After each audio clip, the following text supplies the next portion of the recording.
last year I truly lost everything. The life I had been living was taken away from me, and it was a really difficult time. A lot changed, and I was in a lot of pain, emotional pain and suffering. But truly, by losing everything,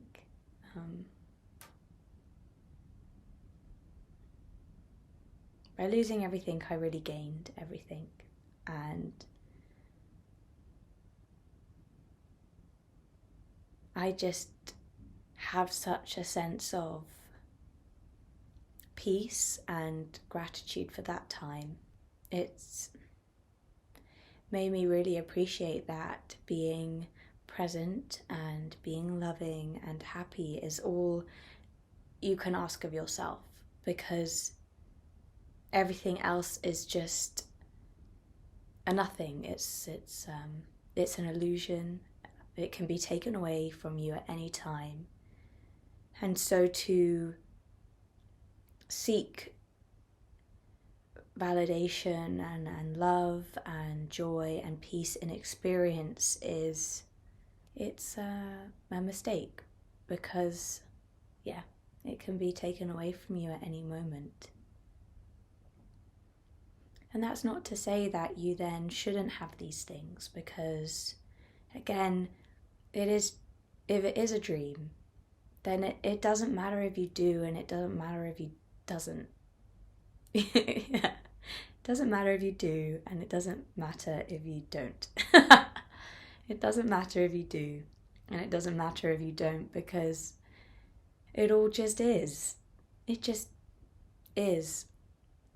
What matters is if you are looking at these experiences and these events and hoping for something in them.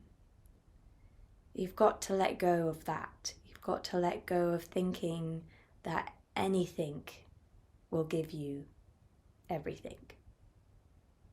It's in fact nothing that gives you everything.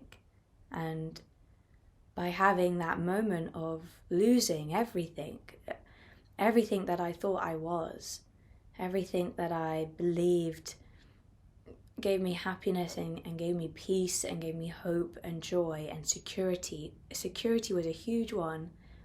It was all gone. And with it, me. I think that's where the pain and the suffering came from.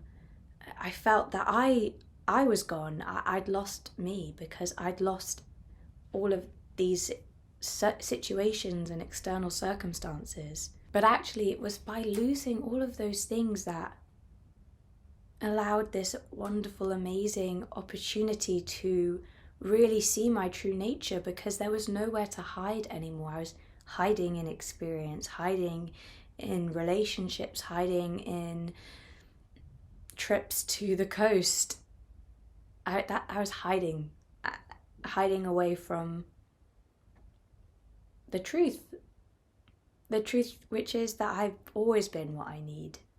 I've always been what I need, always. And I believe that it was actually being with somebody else, or being in another country, or whatever it was, but I was always with me in those moments.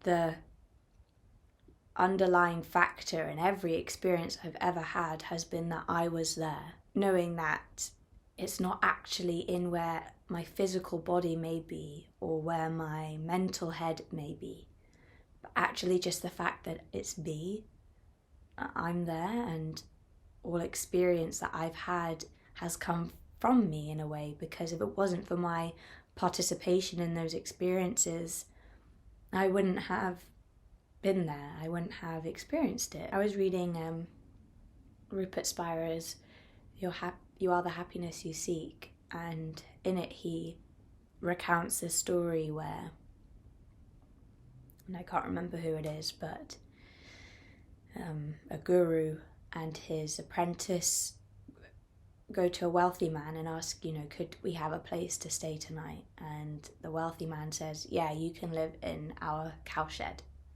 So they spend the night in the cowshed and they walk on, and the guru casts a spell that doubles this man's wealth. And they continue on their road and they come across a poor farmer who only has a cow. And that cow is how he gets a lot of his food and how he earns his living. And they ask him, can we come and stay with you? And the poor farmer shares what little food he has and gives them his bed and sleeps in the cowshed himself. And as they leave the next day, the guru casts a spell and for the cow to get sick and die. And after a few hours, the apprentice eventually asks, but why did you do that? Why didn't you give the poor farmer the wealth and the wealthy man the curse, so to speak? And the guru replied that he had given the poor farmer all the wealth he needed by removing the one thing that he believed he needed to be happy.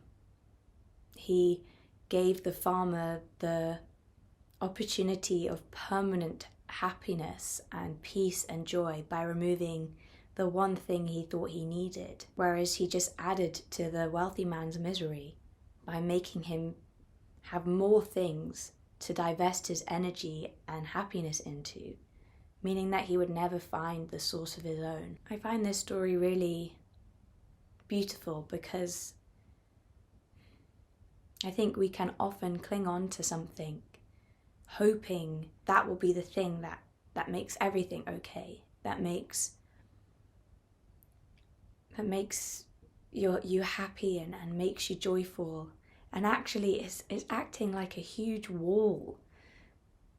It's actually a huge barricade to where your true happiness is. And if you get the opportunity for that wall to be knocked down or taken away or whatever, you are the luckiest person in the whole world, because that's when everything will start. That's when everything will change, and that's when beautiful, wonderful things will occur and you'll be liberated and free.